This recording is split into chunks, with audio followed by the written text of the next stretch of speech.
Olá, eu sou Giovanna Facchini, esse é mais um Diálogos Psicológicos com Vida. Hoje a gente está com a Anne. Anne, obrigada por aceitar estar com a gente hoje discutindo esse tema tão importante que é o tema da alienação parental. Anne, eu queria começar, eu costumo começar as conversas com definição, mas antes mesmo de falar da definição, eu queria me colocar como alguém que acha que esse tema vem sendo visto de uma maneira um pouco equivocada. Eu não sei se você concorda ou não comigo, a gente vai definir, né?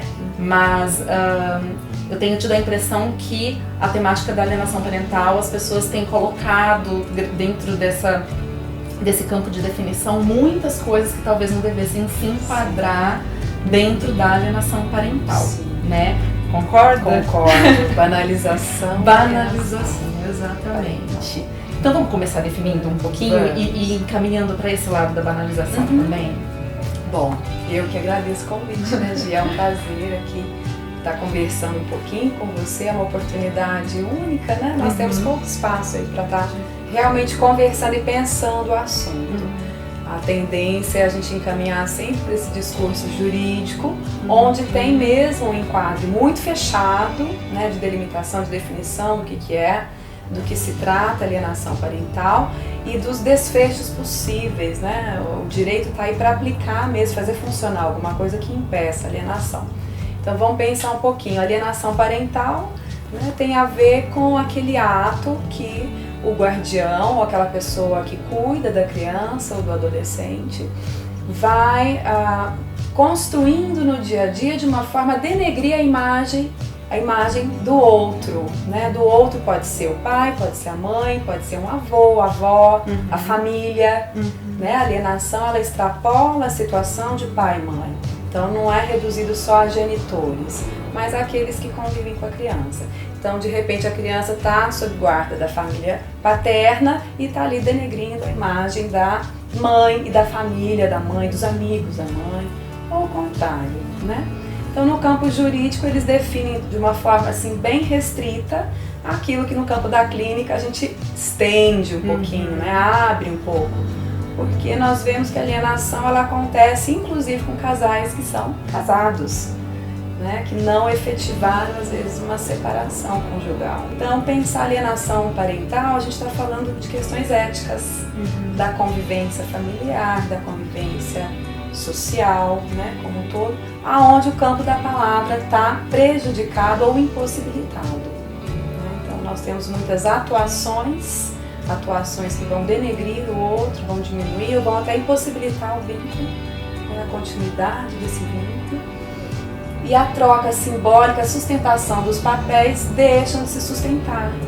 Eu acho muito relevante a consideração que você faz, principalmente para esse tipo de diálogo e para o que a gente faz no canal, da ideia que a gente traz no canal, essa diferenciação que você faz do campo do direito e para o campo que a gente quer olhar aqui, né? O clínico vai olhar. Sim. Porque, na verdade, quando a gente fala em alienação parental, é claro, a gente precisa do campo da definição, o direito precisa dessa coisa mais circunscrita para poder atuar, né? Mas a verdade é que o que a gente tem, quando a gente fala em alienação parental, a gente tem um prejuízo das relações, né? As relações estão prejudicadas. E as consequências desse tipo de prejuízo, elas são muito nefastas, né? Porque a criança e o adolescente que passam pelo processo de alienação parental têm consequências que perduram pela vida toda, né? Porque a gente tem um sofrimento muito grande, né? Para todos os envolvidos, não digo nem que é só para as crianças, né? O agressor sofre, o agredido também sofre. E é esse ponto mesmo que eu queria pegar, esse aí que você acabou de falar, a questão do... Porque quando a gente vê as coisas, a forma como esse assunto é tratado, como grande parte dos assuntos que a gente vem trazendo aqui pro canal, fica uma dicotomia entre bandidos e mocinhos que me incomoda muito e que eu acho que não, é tão improdutivo, né? Quando a gente fala do campo do direito, é claro que a gente vai precisar olhar por uma coisa um pouquinho mais dicotomizada, né? Mas dentro do campo da psicologia a gente não deveria jamais fazer isso, né? Exato. E eu acho que a ideia de promover a empatia e promover um olhar mais crítico, inclusive, sobre a questão, tem que passar por isso, né? Sim. Então, que você acaba de colocar, o agressor, ele é um indivíduo, né? Dentro dessas relações que está totalmente cercado de determinadas contingências que também favorecem que ele atue de uma determinada maneira. Muitas vezes é quem se sente agredido pela situação. Eu queria tirar um pouco dessa questão da dicotomia. E da maldade. Sim. Da coisa maldosa, né? Da coisa de quem está fazendo. Isso é fundamental. Né, porque é uma pessoa. Nem sempre tem intencionalidade, né? Eu acho que tem componentes aí conscientes, componentes inconscientes, contingenciais, né? Contextuais. Então, naquele momento, às vezes acontece alguma coisa e a pessoa que falou daquela forma torta, às vezes é na sutileza, é uma risada que a pessoa dá na frente da criança, do adolescente, uma ironia. Né? O campo da linguagem é muito rico, então nem sempre a gente está falando de uma agressão verbal tão explícita.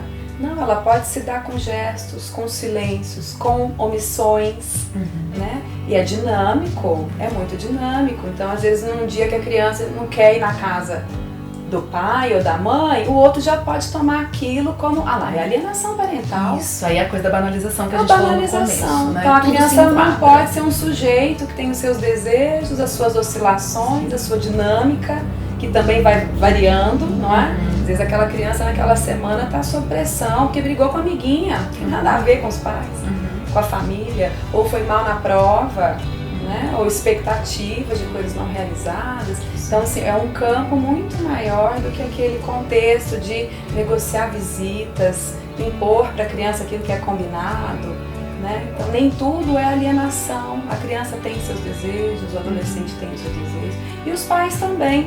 Às vezes, naquele regime de visitas, eu estou justamente numa semana que eu não estou bem, mas eu vou ter que receber o meu filho, né? Então, eu vou ter que fazer alguma coisa para parecer que está tudo bem.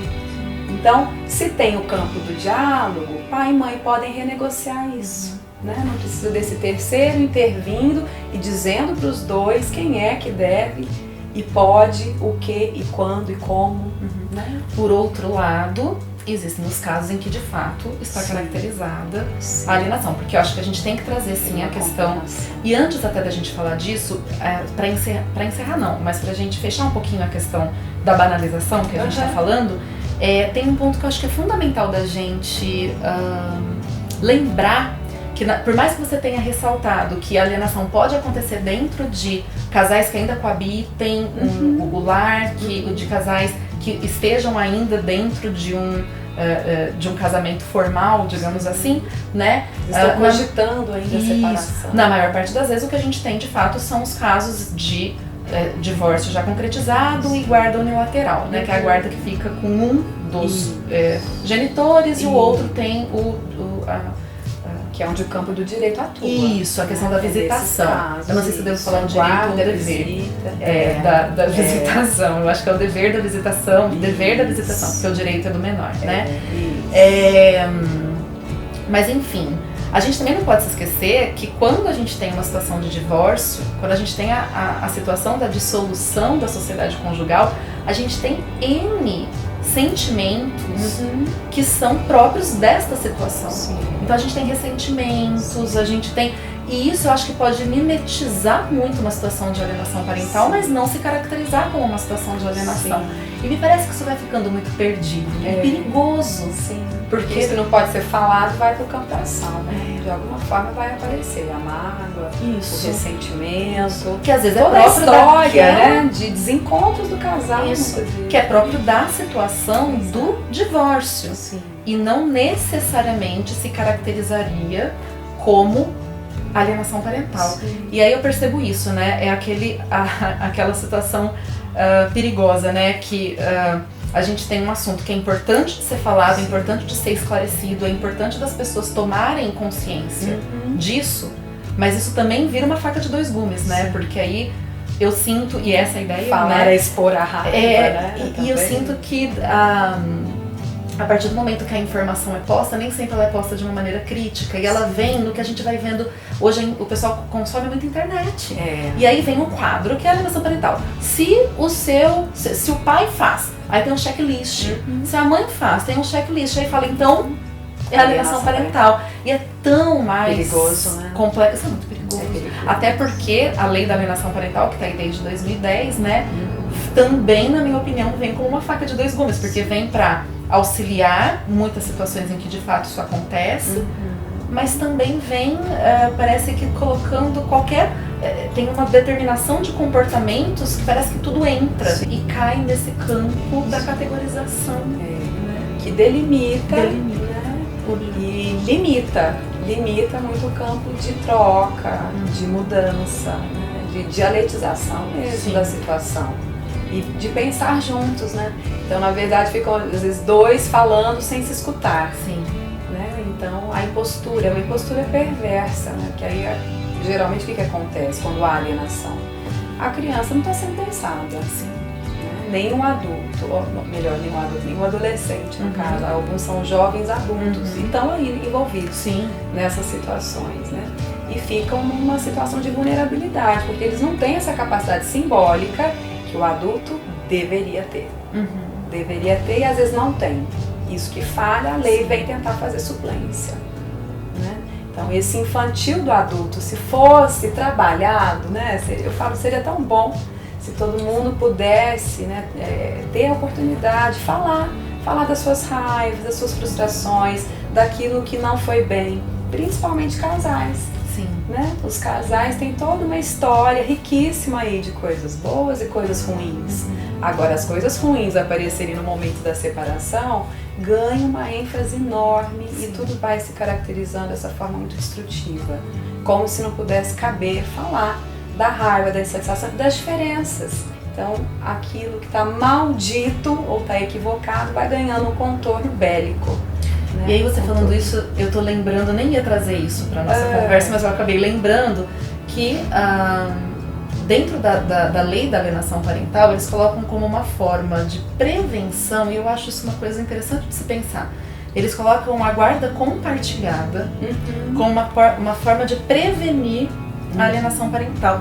Mas isso sempre me deixou um incômodo tão grande, porque eu penso assim, um casal que tem condições emocionais, a maturidade afetiva, para se colocar numa situação de guarda compartilhada, dificilmente eu consigo ver como um casal que vai precisar, que em algum momento praticaria alienação parental. Então, alguns juízes, inclusive, discordam dessa imposição da lei da guarda compartilhada, né? São questões doutrinárias aí. Alguns vão contra justamente porque naquele momento da separação o que se dá é uma agudização dos sintomas que já existiam. Então, o bem da criança naquele momento talvez seja a guarda unilateral, exato. Né? E aí tem todo o estudo psicossocial onde nós entramos, né? Os psicólogos entram enquanto peritos ou assistentes técnicos colaborando na confecção de laudos que vão ajudar esse juiz a entender e decidir, né? Com quem vai ficar aquela guarda naquele momento. Que pode ser discutido depois de alguns meses de novo, né? Deve, inclusive. Um outro ponto da lei que eu acho que é muito delicado, né? É a questão da colocação de uma forma punitiva, né? De que se o genitor que pratica a alienação perca a guarda da criança e essa guarda vá para o genitor alienado. Isso é um ponto da lei que é muito delicado. Lembrando que a criança que sofre a alienação parental, né, ela estabelece, você me corrija se eu estiver errada, ela estabelece uma relação com o genitor alienador de extrema simbiose, de extrema dependência, confiança e o oposto, ela passa a ter muitas vezes, se a alienação é praticada de uma maneira severa, severa a ponto de se aplicar esse ponto da lei, né?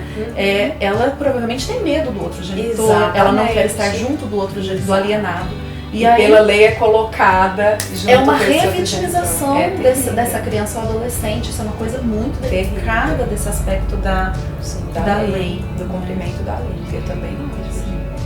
algo inclusive perigoso do ponto de vista psíquico, né? Eu tô aqui pensando nos casos de psicose infantil, né? As perversões, aquela inflamação, produção dos sintomas, que a criança passa a precisar de remédios psiquiátricos, né? Só a terapia parece que não dá conta. São dramas, né, Gi? São dramas muito complexos aí. E o campo do direito realmente ele não está a fim de pensar essas coisas da forma como os psis trabalham, precisam pensar. Então, nesse sentido, nós precisamos ter esse diálogo, né? Os psicólogos com os agentes do direito. Né? E eu acho que tem uma abertura. Nós temos uma abertura hoje, acho que tem muita produção de trabalho, se propondo a pensar tudo isso. A própria prática, né? Eu falo um pouquinho que pela minha experiência, singela, mas já é alguma produção, né? Já tenho alguma experiência. Eu vejo que os juízes, promotores e os próprios advogados que vêm às vezes da outra parte, a fim de conversar, a fim de entender, questionando o laudo, não de uma forma crítica negativa, né? Mas para entender.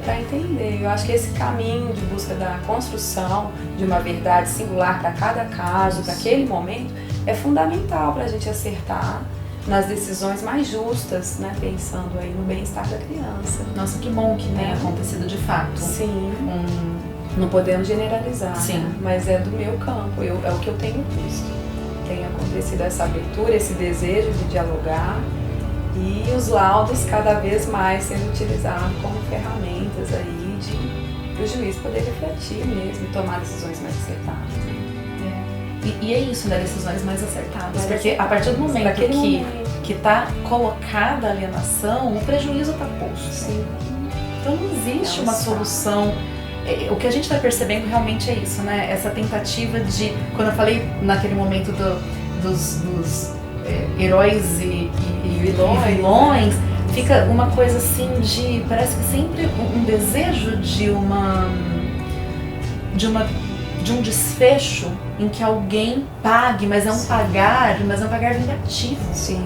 É um pagar também punitivo demais e se perde de vista muito dessa questão do que a gente vinha falando, que o que está acontecendo ali são relações com problemas, né? Em que as pessoas não estão... É uma humanas, via, né? E é uma via de... Eu fico pensando assim, o próprio alienador é uma via de solução, talvez, para ele daquela situação, né? Equivocada, lógico. Equivocada. Nós estamos defendendo, né? Equivocada. Mas às vezes faz isso para não fazer coisas piores. Né? Enfim. Né? E aí a gente tem as crianças também sendo impelidas dentro do processo de alienação a praticarem também, né? Sim. Elas também acabam sendo alienadoras. Reverberam isso. Esse discurso violento, né? Sim. Violento. E que fecha o diálogo, e o que eu acho que é muito perigoso nesse sentido, que empobrece a nossa capacidade, né, de vinculação, de troca, de aprendizado. Né? E aí não tem receita, a família não tem receita, pai e mãe não tem receita, é um campo de exercício sempre do risco. Né? Nós acertamos, nós erramos, os efeitos vêm sempre a posteriori, né? Cada criança vem poder dar o seu relato, às vezes na fase adulta, né? Quantos adultos nos chegam no consultório e vêm contar dessas experiências que passaram na infância e não tinham nem consciência de que isso estava acontecendo. E na maior parte das vezes não tem mesmo, Não tem. Porque é o que eu falo, isso vai acontecendo no dia a dia, na relação. No dia a dia, na vida sutileza. Aquela mãe que às vezes, para não fazer alienação parental, me passou esse exemplo agora, não conta nada para a criança ou para adolescente do porquê da separação, de tudo que se passou. E de fato tem coisas que eu acho que não cabe contar para a criança, mas alguma coisa há que ser dita, né? Que senão isso volta contra a própria mãe depois, vai para o campo da fantasia, né? Onde nós criamos os bandidos, os vilões, né? E os heróis, os deuses e demônios. Né? E aí tem um outro ponto que eu acho que a gente não podia deixar de olhar, né?